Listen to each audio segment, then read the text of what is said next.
جب دوسری طرف سے گھنٹی بجنے کی آواز سنائی دی تو عمران نے اٹھ کر ریسیور رائڈو کے کان سے لگا دیا۔ یس، ایسی آواز سنائی تھی جیسے کوئی بوڑھا آدمی بول رہا ہو، لیکن لہجے میں بے پناہ وقار تھا۔ رائڈو بول رہا ہوں، ویسٹ پوائنٹ سے ڈاکٹر ڈی مورگن سے بات کرائیں، رائڈو نے کہا۔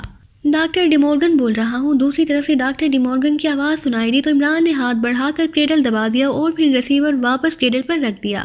کیا ہوا؟ کیا مطلب؟ رائڈو نے چونک کر کہا، لیکن اسی لمحے عمران کا بازو گھوما اور رائڈو کی کنپٹی پر اس کی مڑی ہوئی انگلی کا ہک پوری قوت سے پڑا اور رائڈو کے حلق سے چیخ نکلی۔ اسی لمحے عمران نے دوسری ضرب لگا دی اور رائڈو کی گردن بے اختیار مڑ گئی اور اس کا سر ڈھلک گیا۔ وہ بے ہوش ہو چکا تھا۔ عمران نے ریسیور کی طرف ہاتھ بڑھایا ہی تھا کہ فون کی گھنٹی بج اٹھی اور عمران نے ریسیور اٹھا لیا۔ رائڈو بول رہا ہوں، عمران کے حلق سے آواز نکلی، کیا بات ہے، کال کیوں آف کر دی تھی؟ دوسری طرف سے ڈاکٹر ڈی مورگن کی تیز آواز سنائی دی۔ مجھے خود معلوم نہیں ہو سکا سر، شاید فون لائٹنگ میں کوئی گڑبڑ ہو گئی ہوگی، عمران نے جواب دیتے ہوئے کہا۔ اوکے، کیوں کال کیا تھا؟ کیا بات ہے، تم نے پہلے تو کبھی خود کال نہیں کیا، ڈاکٹر ڈی مورگن نے سخت لہجے میں کہا۔ ڈاکٹر ڈی مورگن، لیبارٹری شدید خطرے میں ہے کیونکہ پاکستان سیکرٹ سروس کے ایجنٹ لیبارٹری کو تباہ کرنے کے مشن پر یہاں پہنچ چکے ہیں۔ میں نے ان میں سے 4 ایجنٹوں کو پکڑ لیا ہے، لیکن ابھی اور بھی ہیں۔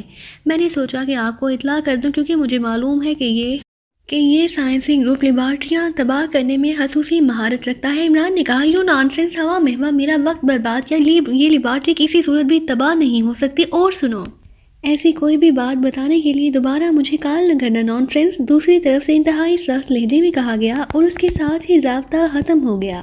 تو عمران نے مسکراتے ہوئے ریسیور کریڈل پر رکھا اور پھر جیب سے طے شدہ کاغذ نکالا، پھر اسے کھول کر اسے سامنے ایک میز پر پھیلا دیا۔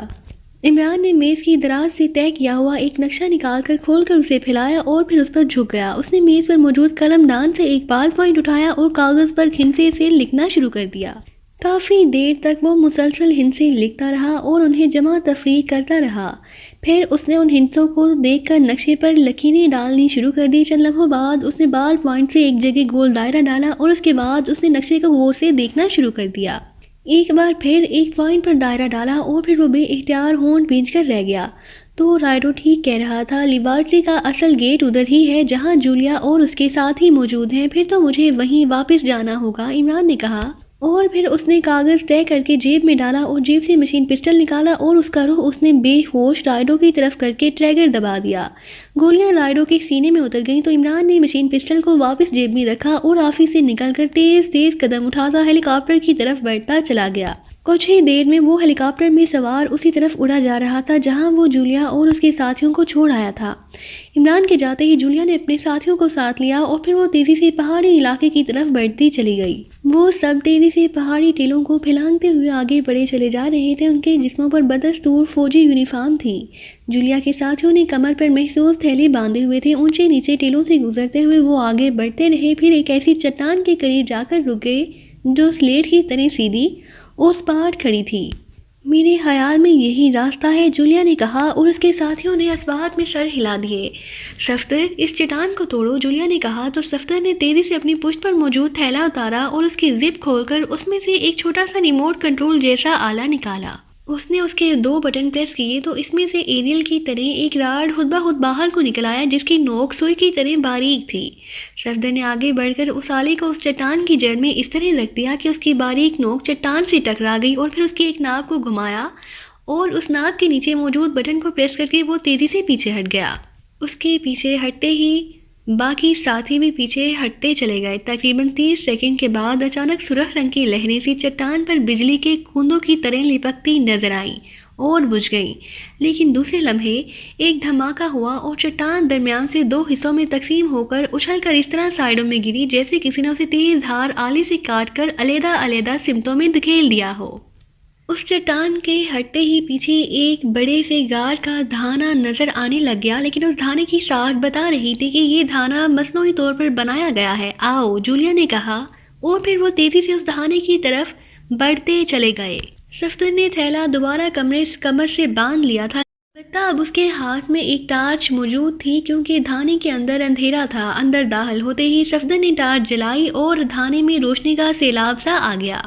اندر باقاعدہ سرنگ نما راستہ بنایا گیا تھا جو گہرائی میں اترتا چلا جا رہا تھا اور پھر کچھ دور آگے جانے کے بعد یک لخت سرخ رنگ کی ایک دیوار نے راستے کو بند کر دیا۔ اوہ، یہ تو ریڈ وال ہے، اسے تو کسی طرح بھی نہیں توڑا جا سکتا، صفدر نے چونک کر پریشان سے لہجے میں کہا تو جولیا کے چہرے پر بھی پریشانی کے تاثرات ابھر آئے۔ میرا خیال ہے کہ ہمیں اس کے سائڈ توڑنی چاہیے۔ بہرحال یہ اس دھانے کی حدود تک ہی محدود ہوگی، کیپٹن شیل نے کہا۔ ہاں یہ کوشش کی جا سکتی ہے، جولیا نے کہا، اور پھر اس نے تنویر کی طرف دیکھا تو تنویر نے جیب سے ایک چھوٹا سا گتے کا پیکٹ نکالا اور اسے کھول کر اس پیکٹ کے اندر موجود سنہرے رنگ کی پٹی کو اٹھا کر اس نے آگے بڑھ کر اس وال کے آخری حصے میں رکھ کر انگلی سے ٹھونس دیا اور پھر اس کا ایک کونا موڑ کر وہ تیزی سے پیچھے ہٹا ہی تھا کہ اچانک ایک کان پھاڑ دھماکہ ہوا۔ یہ دھماکہ اس قدر شدید تھا کہ وہ چاروں بے اختیار اچھل پڑے، لیکن اس دھماکے کی گونج ختم ہی ہوئی تھی کہ اچانک اس سرخ چٹان میں سے سرخ رنگ کی لہروں کا دھارا سا نکلا اور سامنے موجود جولیا اور اس کے ساتھی اس دھارے میں جیسے نہا سے گئے۔ یہ دھارا صرف ایک لمحے کے لیے نمودار ہوا، پھر غائب ہو گیا، لیکن اس کے ساتھ ہی جولیا کو یوں محسوس ہوا جیسے اچانک اس کی بینائی چلی گئی ہو۔ اسے گھپ اندھیرا محسوس ہوا اور پھر جیسے اس اندھیرے نے اس کے ذہن کو اپنی گرفت میں لے لیا اور اس کے حواس اس اندھیرے میں ڈوبتے چلے گئے۔ پھر جس طرح اندھیرے میں جگنو چمکتا ہے، اسی طرح اس کے ذہن میں جھماکے ہوئے اندھیروں میں روشنی کے نقطے بار بار ابھرے اور بڑھنے لگے۔ آہستہ آہستہ روشنی تیز ہوتی چلی گئی اور پھر نہ صرف جولیا کی آنکھیں کھل گئی بلکہ اس کا شعور بھی آہستہ آہستہ بیدار ہو گیا اور پوری طرح شعور میں آتے ہی جولیا بے اختیار چونک پڑی۔ اس نے حیرت سے ادھر ادھر دیکھا اور پھر اس کے منہ سے بے اختیار ایک طویل سانس نکل گیا۔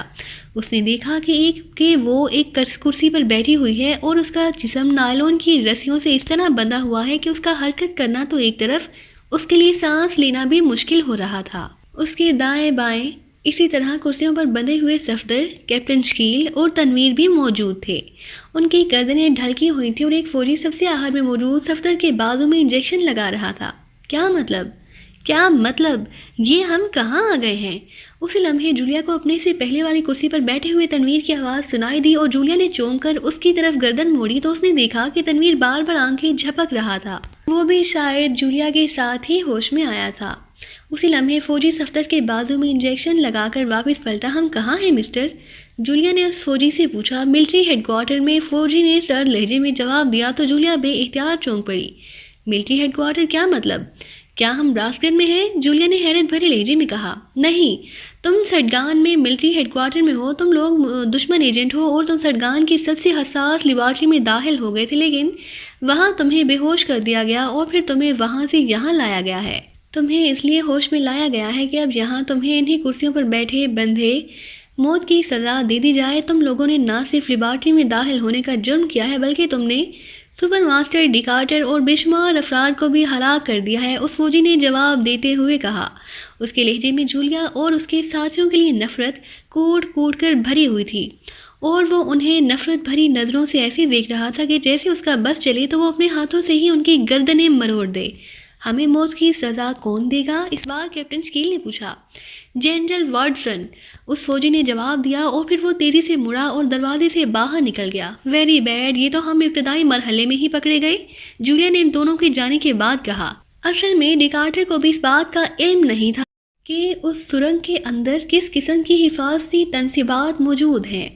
صفدر نے کہا۔ عمران کے ہیلی کاپٹر کے ویسٹ ونگ کی طرف جانے کے بعد انہوں نے ڈیکارٹر پر بے رحمانہ تشدد کر کے آخرکار اس سے اصل بات اگلوا لی تھی کہ لیبارٹری کا خفیہ دروازہ جہاں موجود سلیٹ کی طرح سپاٹ چٹان کے عقب میں کھلتا ہے۔ ڈیکارٹر نے انہیں بتایا تھا کہ لیبارٹری کا یہ خفیہ دہانہ اندر سے کھولا جاتا ہے۔ اس نے صرف ایک بار اسے کھلتے ہوئے دیکھا تھا۔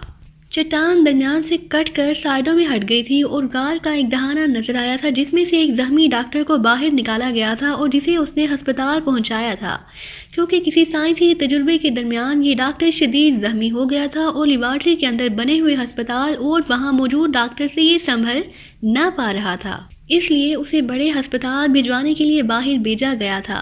ڈیکارٹر بس اتنا ہی بتا سکا تھا اور جولیا اور اس کے ساتھیوں نے اسے بھی غنیمت سمجھا اور پھر ڈیکارٹر کو ہلاک کر کے وہ اس چٹان کی تلاش میں چل پڑے تھے، کیونکہ وہاں موجود تمام فوجیوں کو انہوں نے ہلاک کر دیا تھا، حتیٰ کہ اوپری کمرے میں بے ہوش ہوئے راٹسن کو بھی نہ چھوڑا تھا تاکہ کسی قسم کی مداخلت ہی نہ ہو سکے۔ اور کسی کو بھی یہ معلوم نہ ہو سکے کہ یہاں کیا ہوا اور یہ لوگ کہاں چلے گئے۔ پھر یہ چٹان ایک محسوس طاقتور بم کے ذریعے کھول کر وہ سرنگ میں داخل ہوئے تھے جہاں ان کا سابقہ ریڈ وال سے پڑ گیا تھا، جس کی سائیڈ میں انہوں نے بم لگا دیا تھا۔ بم نے سائیڈوں کو توڑ دیا تھا، لیکن پھر ریڈ وال سے ان پر سرخ رنگ کی لہروں کا دھارا پڑا اور وہ بے ہوش ہو گئے، اور اب انہیں یہاں ہوش آیا تھا اور انہیں بتایا جا رہا تھا کہ وہ ملٹری کے مین ہیڈ کوارٹر میں ہیں۔ اس کا مطلب تھا کہ ان کی اب تک کی ساری جدوجہد بہرحال بیکار چلی گئی تھی۔ ہمیں اب یہاں سے نکلنے کی کوشش کرنی چاہیے، ورنہ یہ ہمیں فوراً موت کے گھاٹ اتار دیں گے، کیپٹن شکیل نے کہا۔ میں نے بہت کوشش کی ہے، لیکن رسیاں اس انداز میں باندھی گئی ہیں کہ رہائی حاصل مشکل ہوگی، جولیا نے کہا۔ اور پھر ان سب نے واقعی اپنی پوری کوشش کر لی، لیکن کسی طرح اپنے آپ کو آزاد کر لیں، لیکن ان کی ساری کوششیں فضول ثابت ہو رہی تھیں۔ ابھی وہ اپنی کوشش میں مصروف تھے کہ کمرے کا دروازہ کھلا اور ایک فوجی اندر داخل ہوا۔ اس کے کاندھے پر کرنل کے سٹار تھے، اس کے ہاتھ میں بیٹ کی چھڑی تھی۔ مجھے بتاؤ کہ کیا تمہارا کوئی اور ساتھی بھی ہے؟ کرنل نے آتے ہی جولیا اور اس کے ساتھیوں سے پوچھا۔ ساتھی؟ کون ساتھی؟ کس کی بات کر رہے ہو؟ جولیا نے چونک کر کہا۔ جو تمہارے ساتھ اس مشن میں شامل ہو، کرنل نے پھنکارتے ہوئے لہجے میں کہا۔ ہمارا کوئی ساتھی نہیں ہے اور نہ ہی ہم کسی مشن پر کام کر رہے ہیں، جولیا نے کہا۔ اوکے، پھر اس کو علیحدہ گولی مار دی جائے، کرنل نے کہا اور واپس مڑنے لگا۔ کرنل ایک منٹ، اچانک سفتر نے کہا تو کرنل تیزی سے مڑا۔ کیا بات ہے؟ کرنل نے تیز لہجے میں کہا۔ جسے تم ہمارا ساتھی کہہ رہے ہو وہ کون ہے اور کہاں سے پکڑا گیا ہے؟ سفتر نے کہا۔ وہ بھی ایشیائی ہے، ملٹری ہیلی کاپٹر پر ویسٹ پوائنٹ سے واپس آ رہا تھا۔ اس وقت ہماری وہی کمپنی وہی موجود تھی جس نے تمہیں وہاں سے یہاں بھجوایا تھا، پھر اس آدمی کو گھیر کر پکڑ لیا گیا۔ اس وقت وہ مقامی میک اپ میں تھا، اس کا چہرہ صاف کیا گیا تو وہ بھی ایشیائی ثابت ہوا۔ وہ چونکہ ویسٹ پوائنٹ سے آیا تھا، اس لیے وہاں جب چیکنگ کی گئی تو وہاں 9 فوجیوں کے ساتھ وہاں کے انچارج رائڈو کی لاش ملی۔ چنانچہ یہ سمجھا گیا کہ یہ بھی تمہارا ساتھی ہے اور اسے یہاں ہیڈ کوارٹر بھجوا دیا گیا۔ میں نے اس لیے تم سے پوچھا ہے کہ اگر وہ تمہارا ساتھی ہے تو پھر اسے بھی یہاں لایا جائے اور تم سب کو ایک ساتھ گولیاں ماری جائیں، اور اگر وہ تمہارا ساتھی ثابت نہ ہوا تو اسے الگ سے ہلاک کیا جائے، کرنل نے تفصیل بتاتے ہوئے کہا۔ اور صفدر سمیت سب سمجھ گئے کہ یہ عمران ہوگا۔ ہمارا ایک ساتھی ہے تو صحیح، لیکن وہ سرگان کے ہوٹل میں رہ گیا ہے، ہمیں نہیں معلوم کہ وہ کہاں ہے۔ ہو سکتا ہے کہ وہ ہمارے پیچھے آیا ہو۔ تم اس آدمی کو بہرحال یہیں لے آؤ، اگر وہ ہمارا ساتھی ہوا تب بھی اور نہ ہوا تب بھی۔ تم نے ہلاک تو کرنا ہی ہے، اکٹھے ہی کر لینا، صفدر نے جواب دیا۔ اور کرنل اس بات میں سر ہلاتا ہوا مڑا اور تیز تیز قدم اٹھاتا کمرے سے باہر نکل گیا۔ اس کا مطلب ہے کہ عمران بھی پھنس گیا ہے، جولیا نے ایک طویل سانس لیتے ہوئے کہا۔ ہاں، وہ یقیناً عمران صاحب ہی ہوں گے۔ وہ ہیلی کاپٹر پر واپس جانے کی بجائے ویسٹ پوائنٹ چلے گئے اور وہاں کارروائی کرنے کے بعد وہ واپس ہمارے پاس ہی آ رہے ہوں گے کہ پکڑے گئے، صفدر نے کہا۔ اور جولیا نے اس بات میں سر ہلا دیا اور پھر تھوڑی دیر بعد دروازہ کھلا اور ایک فوجی ایک بے ہوش آدمی کو کاندھے پر اٹھائے اندر داخل ہوا۔ اس کے پیچھے ایک اور فوجی تھا، اس کے ہاتھ میں رسی کا بڑا سا بنڈل تھا۔ پھر اس آدمی کو جب کرسی پر بٹھایا گیا تو سب نے بے اختیار ایک طویل سانس لیا، کیونکہ وہ واقعی عمران ہی تھا۔ دونوں فوجیوں نے عمران کے دونوں ہاتھ اس کے عقب میں کر کے انہیں رسی سے باندھا اور پھر باقی رسی سے اس کے جسم کو کرسی کے ساتھ اس طرح باندھ دیا۔ جولیا اور باقی ساتھیوں کی نظریں ان فوجیوں پر ہی جمی ہوئی تھی۔ جب انہوں نے عمران کو اچھی طرح باندھ دیا تو ایک فوجی نے جیب سے ایک سرنج نکالی اور اس کی سوئی پر موجود کیپ ہٹا کر اس نے عمران کے بازو میں انجیکشن لگا دیا۔ پھر بازو سے سوئی نکال کر اس نے اس سوئی پر دوبارہ کیپ لگائی اور اسے جیب میں ڈال کر دونوں ہی تیز تیز قدم اٹھاتے کمرے سے باہر نکل گئے۔ تھوڑی دیر بعد عمران کے جسم میں حرکت کے آثار نمودار ہونے لگ گئے اور اس کی آنکھیں ایک جھٹکے سے کھل گئیں، لیکن اس کی آنکھوں میں دھند موجود تھی۔ چند لمحوں بعد جیسے ہی اس کا شعور بیدار ہوا، عمران نے چونک کر ادھر ادھر دیکھا اور پھر اس کے چہرے پر بے اختیار مسکراہٹ تیرنے لگی۔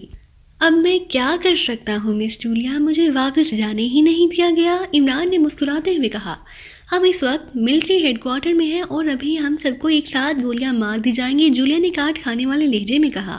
ایسے کاموں میں تو بہرحال ایسا ہی ہوتا ہے، تم ان کو انتہائی قیمتی لیبارٹری تباہ کرنے آئے ہو، تم نے ان کے فوجیوں کو کیڑے مکوڑوں کی طرح ہلاک کر دیا ہے، تو تمہارا کیا خیال ہے کہ یہ لوگ تمہیں پھولوں کے ہار پہنائیں گے؟ عمران نے منہ بناتے ہوئے کہا۔ تم رسیوں کو کاٹ رہے ہو یا نہیں؟ اچانک تنویر نے منہ بناتے ہوئے کہا۔ عمران بے اختیار چونک پڑا۔ میں نے کوشش کی ہے، لیکن اب معلوم ہوا ہے کہ میرے ناخنوں سے بلیڈ اتار لیے گئے ہیں۔ ظاہر ہے ہم ملٹری انٹیلیجنس کے سپرد کیے گئے ہوں گے اور یہ لوگ بہرحال ایسے حربوں سے اچھی طرح واقف ہوتے ہیں۔ عمران نے جواب دیا تو جولیا نے بے اختیار ہونٹ بھینچ لیے، کیونکہ اب تک اس کا خیال تھا کہ عمران رسیوں کو اپنے ناخنوں میں موجود بلیڈوں سے کاٹ دے گا اور اس طرح ان کے بچ نکلنے کا اسکوپ پیدا ہو جائے گا، لیکن عمران کے جواب نے یہ اسکوپ ہی ختم کر دیا تھا۔ عمران صاحب، آپ نے ویسٹ پوائنٹ جانے کی کوشش کی تھی، تو پھر آپ واپس کیوں آئے تھے؟ صفدر نے عمران سے مخاطب ہو کر کہا، پہلے تم بتاؤ کہ تمہارے ساتھ کیا ہوا، پھر میں بیچارہ آخری درویش اپنی داستان غم سناؤں گا۔ عمران نے مسکراتے ہوئے کہا تو صفدر نے اسے مختصر طور پر ڈکارٹر سے ملنے والی معلومات اور سرنگ میں داخل ہونے سے لے کر یہاں ہوش میں آنے تک کی تفصیل بتا دی۔ عمران خاموش بیٹھا سنتا رہا اور پھر جواب میں اس نے لاڈو کے پوائنٹ میں ہونے والی کارروائی بتا دی۔ میں وہاں سے واپس تمہارے پاس اس لیے آیا تھا کہ لیبارٹری کا گیٹ اس طرف تھا، لیکن جیسے ہی میں ہیلی کاپٹر روک کر نیچے اترا، اچانک میری ناک پر بے ہوش کر دینے والی گیس کا غبار پھینکا گیا اور مجھے ہوش جہاں آیا۔ عمران نے کہا، پرانی باتیں چھوڑو، اب کیا کرنا ہے یہ سوچو۔ جولیا نے کہا، تم مشن کی لیڈر ہو، اس بار سوچنا تمہارا کام ہے۔ عمران نے جواب دیتے ہوئے کہا، اور پھر اس سے پہلے کہ جولیا اس کی بات کا کوئی جواب دیتی، اچانک دروازہ کھلا اور دو فوجی اندر داخل ہوئے۔ ان کے ہاتھوں میں مشین گنیں تھی۔ وہ اندر داخل ہو کر سامنے کی دیوار کے ساتھ پشت لگا کر کھڑے ہو گئے۔ چند لمحوں بعد 3 فوجی کرسیاں اٹھائے اندر داخل ہوئے۔ انہوں نے تینوں کرسیاں دیوار کے قریب رکھ دیں۔ ان کا رخ جولیا کی طرف تھا اور اس کے ساتھیوں کی طرف تھا، اور پھر وہ واپس چلے گئے۔ لو بھائی، کفن اور تدفین کی تیاریاں شروع ہو گئی، اپنی فاتح خوانی ابھی سے کر لو۔ عمران نے اونچی آواز میں کہا، چپ رہو۔ جولیا نے اسے جھڑکتے ہوئے کہا، فکر نہ کرو، ابھی تھوڑی دیر بعد ہمیشہ کے لیے چپ تاری ہو جائے گی۔ عمران بھلا کہاں باز آنے والا تھا؟ باقی ساتھیوں کے چہرے ستے ہوئے تھے۔ وہ واقعی اس وقت اپنے آپ کو بے بس محسوس کر رہے تھے۔ انہیں حقیقتاً نظر آ رہا تھا کہ موت واقعی ان کے قریب آتی جا رہی ہے۔